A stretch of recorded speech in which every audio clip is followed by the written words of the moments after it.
बस किस लिए आया था? आज हमारे बहुत पुराने त्रिपुरा लीडर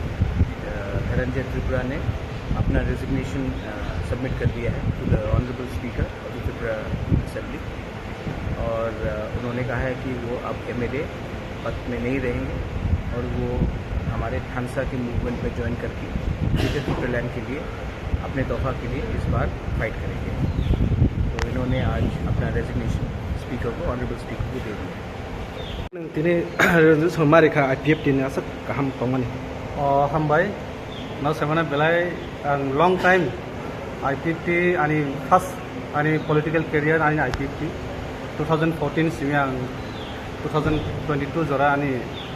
आईपीएफटी प्राय 8 बছर धरे आं आईपीएफटी सामलायदों त्रिपुरासानि बागै ताबो दिस टाइम जों जरा तिनि हाबु बग्रा तिनि दफान बय सामखान जेहेतु जतना कबकजा क्या एज ए त्रिपुरासा हिसाबै तिनि पुस गतरिया एक दफा से गत एसे दफा ताबो जे एमन जे प्रेजेंट सिचुएशन जों जत थानसाखौ जों सामखान दरकार जेहेतु तिनि हाबु बग्रा जोंना कबखा जों जत त्रिपुरासा एज ए त्रिपुरासा हिसाबै आं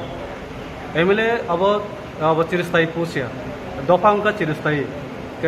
से जागो जों खानान उचित आं खाखायखा जराबो जों बोबाग्रानि लगेरनानै दरकार गाबोन बायना आनी एमएलए तंतु करित अब बरक गया आं आगे एमएलए करिफाना बोबाग्रान आं लगेरो एमएलए अब तो अस्थायी तिनि जे स्थायी उनका जे जागो तिनि स्थायी तिनि दफा जगह खानानै आं खाखायनो तिनि आनी एमएलए नि रायमोबेली विधानसभा केंद्र आं गभर्नर रिजेक्टनेसन तिनि आं खाना दुईटा दिगे आनी प्रेस में बोबाग्रानि लो आं कयनाय जत तिनि त्रिपुरासाराव जारा दंनाय बराबर तिनि थानसानि लगे फाइनाल बागै एवं बोबाग्रानि लगे